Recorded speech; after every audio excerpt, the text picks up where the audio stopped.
On this episode of Tips by TurtleDude, I'm going to show you how to build a pair of PVC lighting stands for $50 or less.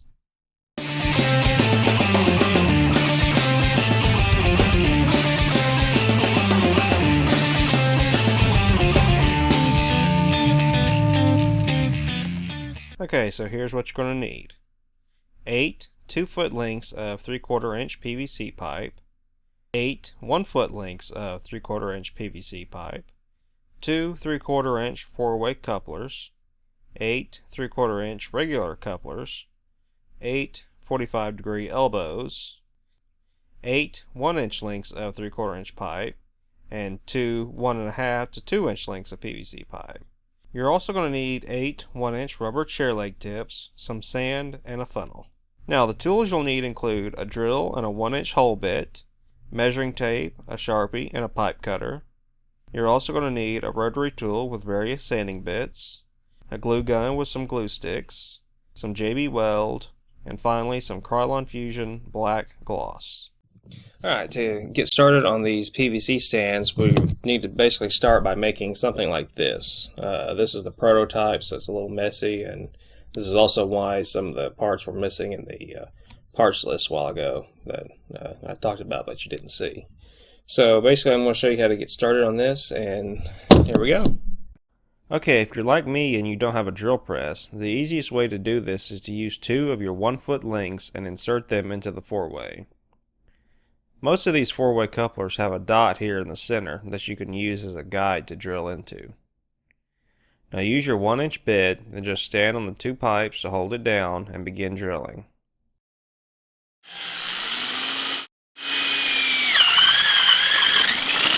When you get your hole drilled, use one of the sides to test it. If it doesn't quite fit, use the drill to make it a little wider. The pipe should fit pretty snug into the new hole. Alright, now that you have your 4-way hole drilled, just kind of clean out the burrs a little bit. It doesn't have to be real perfect, just kind of do the best you can with your fingers. Now take your 1-inch or 1.5 inch piece of pipe like this, and then just kind of fit it in like so. Mine was a little too big at first, so I kind of cut it, and then I had to use my Dremel to flatten it out. You want a pretty flat top and bottom for this so it'll sit level. So make sure this is pretty much level, and then take your coupler that you're going to use and fit on top of it. Make sure it sits pretty much level, and then also you don't want very much of a space here at all, so if there's too much space, go ahead and trim it down. You also may need to, if your hole's not clean enough right here, you may need to sand that down to get this to sit level. Just put that down and then check it.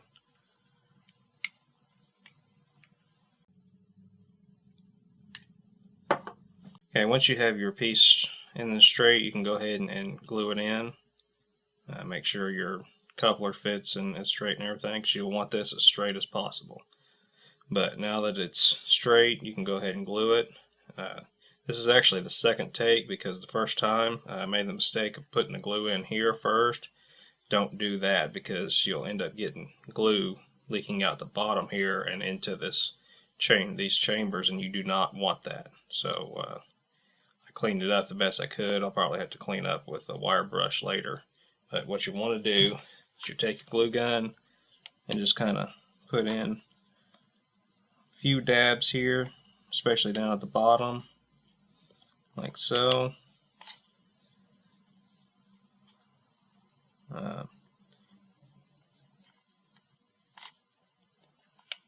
And then once you have that done, you'll want to let it cool for a little bit, probably. Then after you have that, after that's cooled, then you can fill in the hole here with some more hot glue. Don't try not to make too much of a mess, because you're going to want this to look like a pretty neat professional project. So do that, and I'm going to let this cool, and then I'm going to clean this part off here. It's okay. The coupler will cover that up, but basically you might want to rotate it around and let that cool, and then just fill in the little holes or whatever with hot glue for extra support. And then do that, and then we'll come back and finish it up.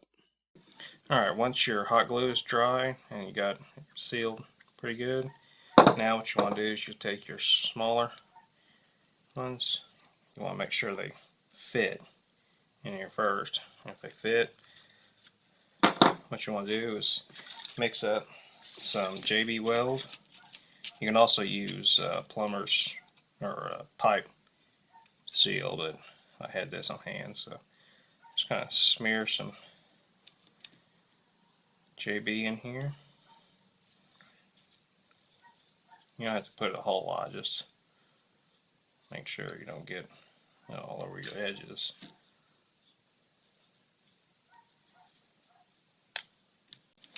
It takes a while for JB Weld to set, which is a good thing in this case. It'll allow us to get more done before we have to set this piece down for a while for the sealant to cure. Now, once you have that in, just take and insert these pieces as far as you can. Like I said, I messed up and got a little bit of glue on the outside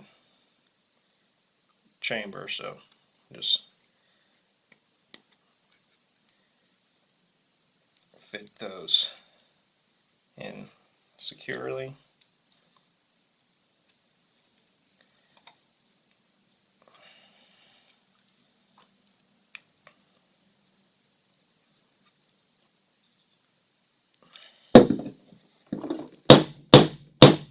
Bang it to get them in all the way. But there, now you have this. Now what you'll need to do next is you need to put these on, but if there's a gap left, you need to cut and trim these down so that you don't have that anymore. So I want to take care of that and then show you how it looks. Okay, I've cut these down to size so that these 45-degree elbows will fit on here flush. Now, what I've also done is I also put some JB Weld around there. So now we're going to take this coupler and we're just going to fit it on here.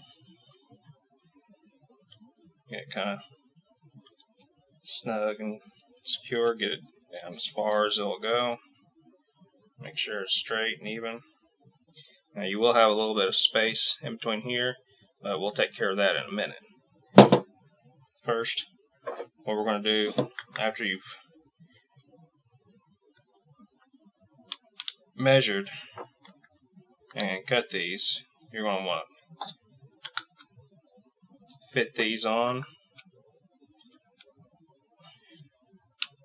And now you're going to want to put on the 2-foot links and set it down as a stand, and so you can make sure all these are lined up so your legs are even. So let me show you what that looks like. Okay, so my camera glitched and didn't film this section, so I'm going to show you in these pictures. I attached the 2-foot sections, then I laid the base down on the floor and made sure the legs laid flat and even. Once I had the elbows in the right place, I used my Sharpie to draw lines across the elbow to the 4-way. This will serve as a guide to make sure everything is properly aligned when you go to glue the whole thing together. Alright, real quick, because my battery's getting low, I'll tell you what I did here. I JB welded the elbows together onto the unit, make sure the lines line up. I filled the center here with hot glue up to about the rim that separates the two sides. Then I put JB Weld all around the seam here so that when it hardens it'll create a seam, and then I'll use my sanding bit on my Dremel to sand it down and create a smooth surface so that it looks like one solid unit. So now that that's done, we'll set that there to cure for a while and then we'll come back to it later. Now we can work on the other parts. Alright, now that we're waiting on the JB Weld to cure on the other piece, we're going to move on to the legs. One note on the base piece is I only showed you how to make one in this video, but that's because I've already made one, but you should be working on both at the same time. That way you can get all your JB Weld on all the pieces at one time, so you can maximize your time and then move on to the other project. So what we're going to do now is I'm going to show you what I'm doing with the legs here. Now these PVC legs are pretty light, and I wanted to add a little bit of weight to them for stability. So what we're going to do is we're going to take a little bit of paper towel. You probably only need about that much, and then just wad it up into a little ball kind of like that, and then just stuff into one end like that. Make sure it doesn't go in too far, but leave a little bit of space here, and then take your hot glue and then just fill it in. You're going to want a pretty nice even layer. It doesn't have to be real neat, you just need it to coat the entire inside so it holds the holds the paper towel in. It makes a clean cap there. Now, like I said, you don't have to make it real neat because one of these ends is going to be capped with a rubber leg cap anyway. But I don't know if you can see, but you need something kind of like that. This one's pretty clean and even, so we're going to go with that. Now, we're going to you're going to want to set them somewhere where they can stand up. Go ahead and do all 8 legs. I only did that one to show you, but go ahead and do all 8 and then let it sit somewhere where it can sit vertically, and let that even layer of glue cure to an even layer, and then we're going to let that cure. Then I'm going to show you what to do next. Alright, now that you got your first ends sealed like that, now what we're going to do is we're going to show you what to do with your sand. Now, just take the other end, use your funnel, and you're just going to fill it up with sand.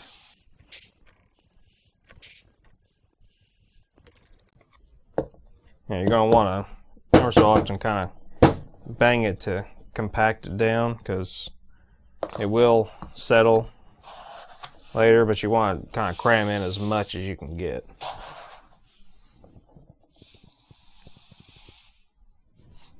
I think I've kind of reached the limit there. It's kind of overflow, so let's let it seal out. Now, I got about an inch of space left in here. I'm going to put it just a little bit more.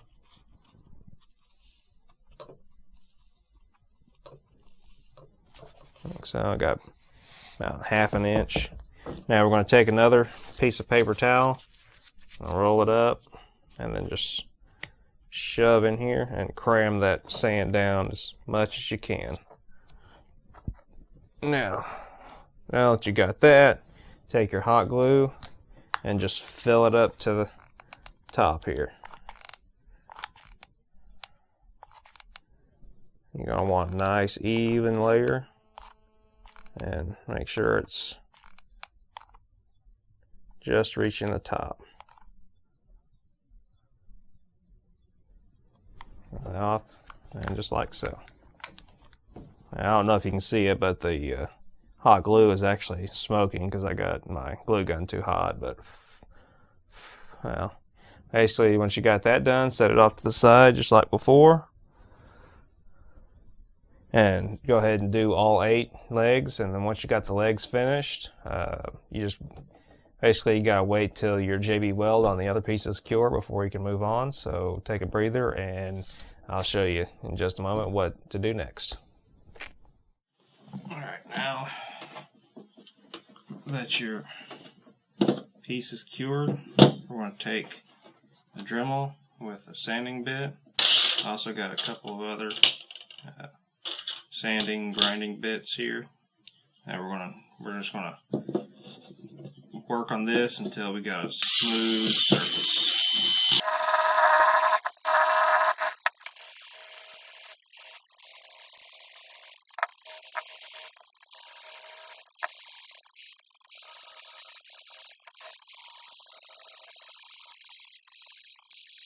I'll take a couple of fine grain grinders and just kind of polish it up.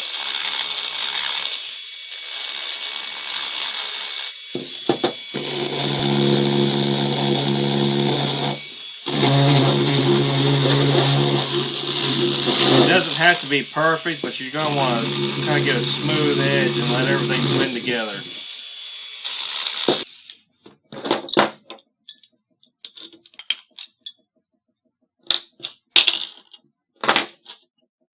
You're going to want everything kind of blended together so that when you paint it, it looks like it's one piece and not several pieces glued together.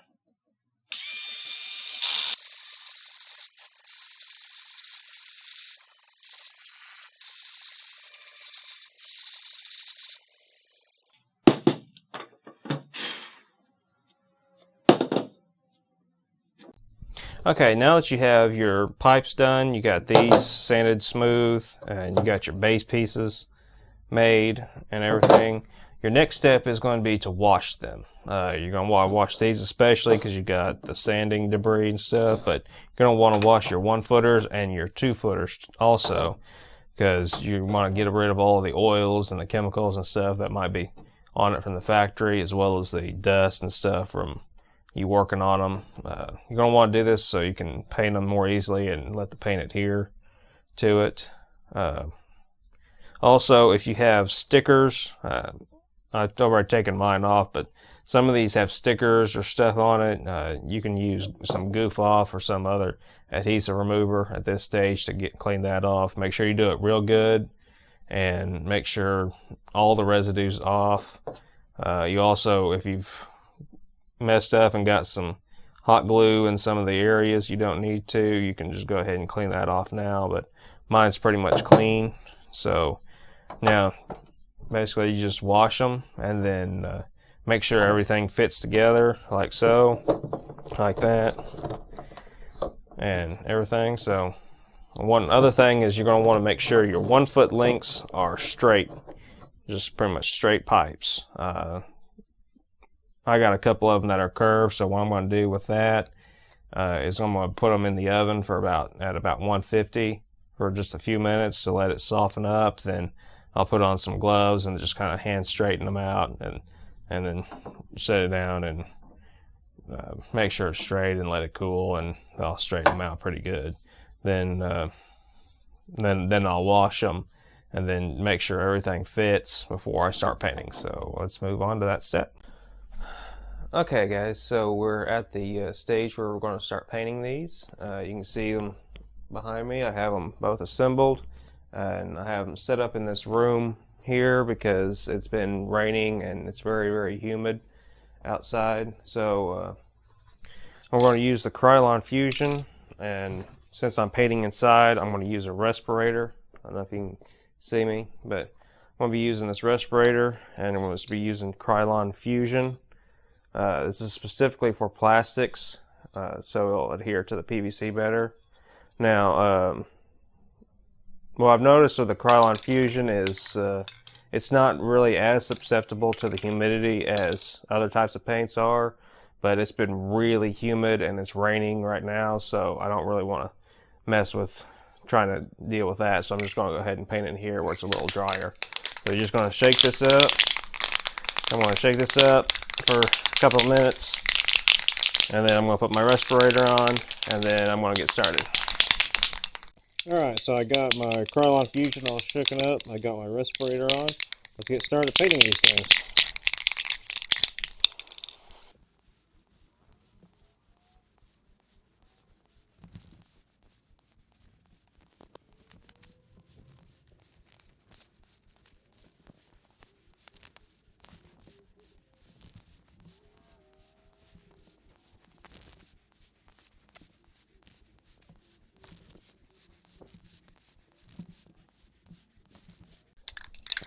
Alright, once you've got it about even on all sides, you can go ahead and let it dry, wait about 15 minutes, and then you can put another coat I'm probably going to do about 2 or 3 coats on this, and then they'll be just about finished. Alright, so I got these painted now. It's been a couple of days. I've had to let them dry. I do want to talk to you about one thing on these that I found out. The Krylon Fusion does not stick to the smooth PVC pipe like I had hoped, so I ended up having to do some touch-ups with some cheaper black paint. I got some indoor-outdoor spray enamel black paint to touch up with, and I put some clear coats on it to protect it, because the Krylon by itself on these PVC, the pipe itself kind of chipped off, so I had to touch it up. The fittings, however, the pipe, the Krylon Fusion sticks to it pretty good, so you don't have to worry about that. But when you're doing these, you'll probably want to go ahead and sand those and everything to rough it up with a high grit sandpaper so that the paint will stick better. I did have to use more Krylon paint than I thought I would, so I did have to use the cheap paint anyway. So one thing you can do is you can put your couple layers of your Krylon Fusion on and then finish it out with the cheaper paint, because it should stick to the Krylon Fusion good. So that's about it as far as painting. You can see they're a little wobbly, but as long as you're not putting anything real heavy on it, it should hold up pretty good. Your stands, your base stands are sound and sturdy. And then one thing that I'm going to add onto this is a truss that I'm going to show you in part 2 in the next episode, which should come out soon. So now we're going to take these apart, and I'm going to set them up to put the rubber feet on the legs, and then that should wrap it up. Alright, so here's our completely painted unit. I have it broken down so you can see just how small it is, compact and everything. You can see on some of these ends that aren't painted, that's where they were inside here. You can use that to help determine which ends go in there and which ends to put these feet on, and we'll get to that in a second. One thing I talked about on the painting a while ago is to sand these before, because even now I'm getting some parts on here that are chipping and everything, so I'm going to have to deal with that later. Maybe put another coat of paint or something on it. But yeah, I think sanding it will help the Krylon Fusion adhere much better to it. Also, when you're painting, it's going to be in the unit like this. When it comes to painting the underside, when you're painting, just once you have this part that's dry, on one side you can just twist it and turn it to the side that's not painted, and then you just paint it like that. I forgot to mention that a while ago, so I wanted to cover that. So now what we're going to do is we're going to put these feet on. These feet, I got them for about $8 for 12 of them. You can actually get these for about $2 for a 4-pack at Walmart, so it actually is a little cheaper, but I got 4 extras that I can use for another project later or another stand or whatever. But basically what you're going to do, these are 1 inch, and you just kind of work it on, and once it's on, just kind of do like that. Make sure it's on good and all the way, and then it should look like that. Then you move on and do your other ones, and just keep going. And that's the wrong ends, but that's why I said a while ago, make sure do not put these on the end that is clean. Put these on the bottom end. And you just twist them. They're pretty easy to get on, actually. But make sure you get the 1 inch, because that's what's going to fit on this pipe.